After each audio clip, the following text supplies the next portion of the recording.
Iya, kalau misalnya tadi pertanyaannya jemaah tertarik lanjut gitu, tapi insya Allah kan Ustaz lah tertarik sama kami itu, kalau kami lah tertarik kan Ustaz lah tertarik loh, ketik mana jemaah gitu. Jadi pertanyaan saya itu pertama Ustaz, ini secara fikih kan, kira-kira apa hukumnya atau apa kategori hukumnya tidak mensilentkan HP dengan sengaja dalam sholat jamaah? Karena ini kayaknya tadi jadi yang penting sama Ustaz kan, tidak mensilentkan HP. Tidak usah dulu menargetkan kan, tidak mensilentkan HP dengan sengaja dalam sholat jamaah. Itu yang pertama. Yang kedua tentang tauhid amali tadi, untuk penanggalan tadi kan cerita Pak tadi mungkin kan banyak fenomenanya saya, termasuk nikah di Muharram itu jarang. Jadi maksud saya, apakah ada dalam ayat Al-Quran atau hadis misalnya yang mengarah ke tentang itu? Soalnya kalau saya menengok-nengok kan, atau saya analisa, kadang beberapa kasus itu memang ada penyimpangan makna dari nas itu kan. Sebagai contoh ya, kalau dulu di tempat-tempat kami itu kan Ustaz, saya kan orang kampung Ustaz. Tentunya saya murid Ustaz, saya pernah belajar baca kitab dulu sama Ustaz Taufik kan. Jadi misalnya dia mau menjinakkan harimau kan, saya coba-coba pula kan, cuma harimaunya kan alhamdulillah tidak ada di harimaunya kan, kecuali yang duplikat. Jadi pakai satu ayat misalnya apa itu tadi, ini ja'ilul fil ardi khalifah kan itu, selain daripada khalifah kan itu jadinya rakyat kan. Jadi dia santai aja, orang tertentu manggil jin kan gitu, atau manggil harimau. Saya coba tapi belum berhasil gitu. Jadi apalagi cewek kan, ibu apalagi cewek kan itu, masa saya yang semi ganteng tidak yang berkumis tidak bisa gitu. Kalau Pak tidak pastilah kumisnya tebal. Jadi apakah penanggalan tadi itu ada penyimpang, ada ayat atau hadis yang memang dikirikanlah maknanya itu maksudnya oleh orang-orang tertentu gitu. Baik. Terima kasih Ustaz. Mohon maaf. Assalamualaikum. Dua pertanyaan dari penanya aktif. Pertama, apa betul hukumnya Ustaz tidak mensilentkan HP dengan sengaja ketika mau sholat berjamaah? Persoalannya Bapak Ibu, hukum mengganggu orang sholat hukumnya haram. Mau HP yang media untuk mengganggunya, mau nyanyi sendiri tanpa HP, atau kita ganggu betul orang yang sholat itu haram hukumnya. Atau dengan baca Quran. Nah bayangkan Pak, kawan sholat sampai kita baca Quran samping dia, kuat-kuat. Wadduha wal laili idza saja, nggak terganggu dia, berdosa kita. Dengan Quran tuh, apalagi dengan benda-benda atau cara yang lain seperti HP. Mudahnya ini kita pikir, apa hukum mengganggu orang sholat? Itu mudahnya ini, haram hukumnya. Orang sholat tak boleh diganggu. Dengan zikir pun tak boleh. Contohnya, kita kan habis sholat kita bisa berzikir Pak Imam. Kalau masih ada jemaah yang masih sholat, imam tolong volume dikurangi. Ini tidak dalam dongeng, suara tinggi pula, astagfirullahaladzim. Kalau terganggu yang jemaah yang sholat itu berdosa Pak. Jadi imam harus proaktif. Jadi kalau ada jemaah yang masuk, zikir berjamaah itu dikurangi volume. Astagfirullahaladzim. Kan bisa cara zikir berjamaah itu kan tidak mesti kuat dari awal sampai akhir Pak. Itu anak TK ya. Anak TK, anak SD kita suruh dia, kita ajar dia zikir habis sholat, nanti sekuat tenaga ini bacanya zikir Pak dari awal sampai akhir. Habis itu paruh sholat hilang sholatnya. Kita anak tua kenapa harus seperti itu? Zikir itu penting, keluar suara astagfirullahaladzim.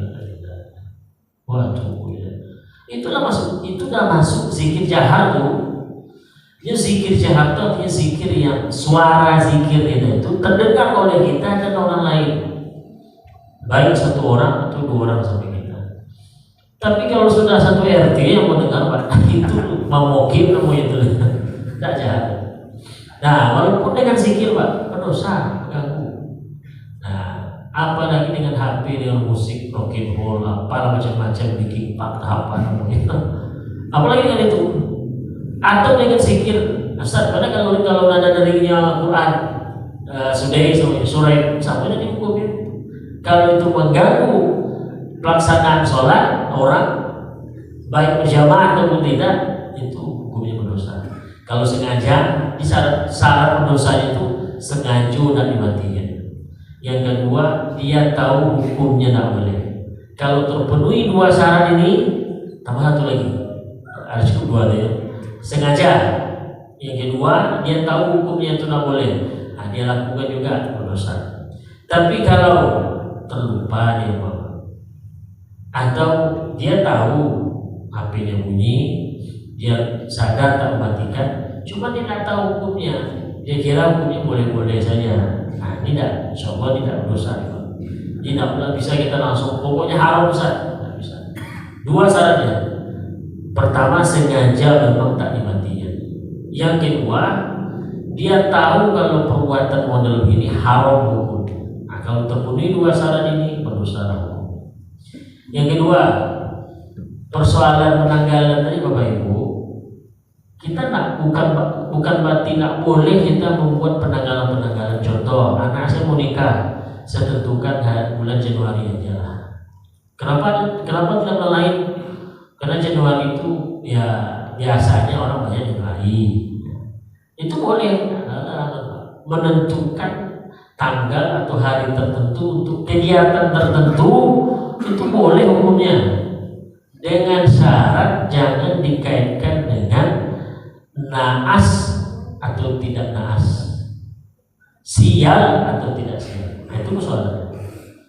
Kenapa anak dinikahkan dari hari Minggu? Sebab kalau di hari Minggu banyak orang datang Ustaz. Pak, kalau dibuat dari Senin banyak orang datang nanti ke sawah lah. Nah itu boleh juga. Supaya umurnya banyak Pak Ustaz. Nah ini boleh itu. Tapi kalau kenapa dibuat hari Minggu? Hari Minggu itu Ustaz, itu hari insya Allah tidak ada sial. Tapi kalau dibuat dari Minggu sial banyak. Ada yang kemalangan nanti pas acara. Nah, kalau itu tidak masalah, jadi masalah. Nah terkait dengan zikir yang tadi, apa tadi, inni ja'ilun fil ardi khalifah. Peganglah kepala imam kepala singko. Mempan Ustaz. Ada. Jadi gini Pak. Ada ayat Quran itu Bapak Ibu, ada keistimewaan khususnya. Yang itu didapatkan oleh orang-orang tertentu yang orang soleh ya, preman orang soleh. Dan itu tidak disebutkan dalam hadis dalam Quran. Kalau dalam kajinya namanya khawasul Quran, khasiat khusus ayat Quran. Yang tidak ada hadisnya, tidak ada Qurannya menjelaskan itu. Itu apa dasarnya? Percobaan atau hasil percobaan para ulama orang soleh. Apa contohnya? Imam Ahmad bin Hanbal, apapun yang ulama itu, murid Imam Syafi'i, Imam Ahmad bin Hanbal. Dan orang melakukan ilmu itu Pak, ahli besar. Satu kali beliau didatangi oleh orang, Pak Imam, itu istri saya sedang berusaha, sedang melakukan persalinan, jadi sedang bersalin, sedang melahirkan, tapi susahnya minta ampun. Kan ada ibu mudah aja melahirkan. Contoh orang Arab itu kalau melahirkan Pak, contoh mau buinya, katanya mau jatuh, apa spesial? Mengejarnya, katanya langsung anak itu. Percaya Pak? Karena orang Arab itu perempuannya kan besar Pak, rahimnya besar. pinggulnya besar. Jadi melahirkan itu cuma kayak penapas pengejan aja, gitu langsung keluar anak. Kalau awak cucu buka, lah pendek manusia dulu, pinggul lah ketek dulu, rahimnya ketek, sosana, jadi payah lagi. Singkat cerita, istrinya susah melahirkan, datanglah dia ke ulama nih, tuan guru, Imam Ahmad, istri saya susah kata besarin, melahirkan susah. Kata beliau, nih, kamu tulis ayat ini. Ada ayatnya, saya lupa pula ayatnya.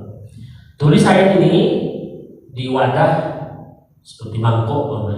Tulis itu ayatnya, masukkan air, kemudian minumkan ke istri kamu itu. Kemudian kalau ada sisanya, dibersihkan ke badan.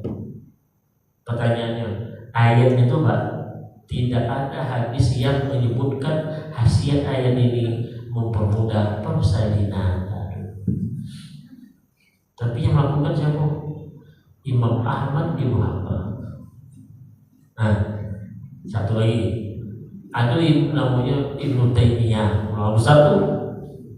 Beliau mengatakan begini, siapa yang membaca Ya Hayyu Ya Qayyum bika astaghis, itu benar salah zikirnya, sebanyak 40 kali setiap subuh, sebelum waktu subuh, itu Allah akan hidupkan hatinya.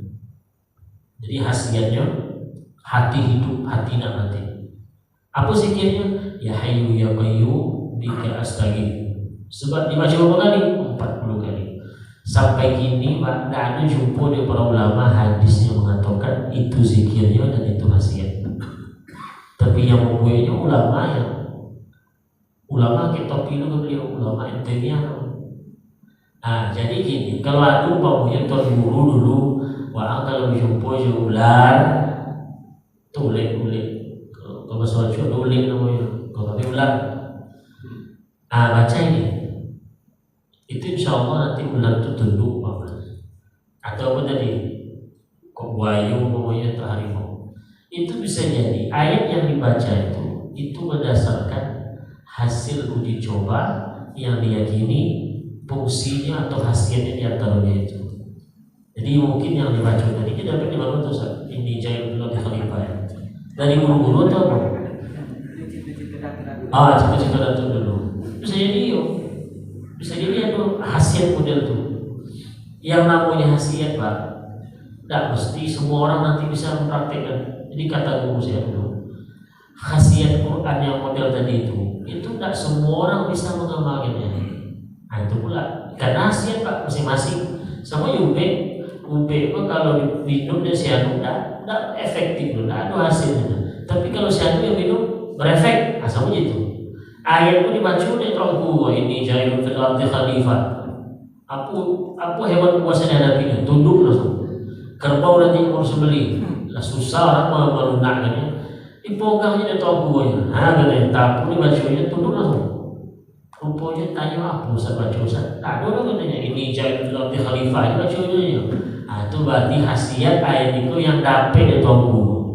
Cuma ni Pak RT mau ini Jailun fil ardi khalifah, prinsipnya kamu itu. Jangan salahkan ayat tu, tak salah ayat tu Pak. Ayat itu tidak mujarab sama Pak RT itu. Rukun syaratnya mungkin tak jempol, tak masuk. Itu khasiat. Dulu diajarkan oleh orang tua kami Pak, kalau jumpa dengan ular tak apa ayatnya itu. Salamun. Mungkin itu khasiat di antaranya. Jadi kalau memang itu yang menyampaikan orang-orang soleh dulu, guru-guru dulu, anda usah sebut dulu, apalagi mensyirikan, nado hadisnya. Bisa jadi itu memang ada khasiat dari ayat itu yang itu didapatkan dari pengalaman, bukan dari hadis, bukan dari Quran, dan itu sah hukumnya ada. Asal jangan dipakai untuk maksiat Pak. Ini contoh saya memaafkan ini contohnya. Dulu waktu saya hadiah Pak, aduh kawan tuh ambil buah rimbang katanya, itu buah rimbang. Arahkan ke manusia gitu. Baca, rupanya ayat tuh Pak. Apa ayatnya tuh? Itu lah. Tahu kawan tuh. Ngamalkan saya juga. Itu ibadah jadi. Itu nggak boleh, itu hukumnya haram. itu mau main-main namanya. Perkara maksiat kan maksiat itu oleh dosa, ya kan? Ada pakai fajar minus nata asrota aina itu namanya itu haram hukum, ya kan? Haram hukum. Nah, tapi kalau untuk menundukkan hewan, kalau memang mungkin nasihat teruji oleh ulama kita, pakailah. Masih dapat Ustaz? Fajar betul. Baik, Bapak Ibu rahmati Allah, itu mungkin pertanyaan, dua pertanyaan yang kita sudah menjawab. Kita cukupkan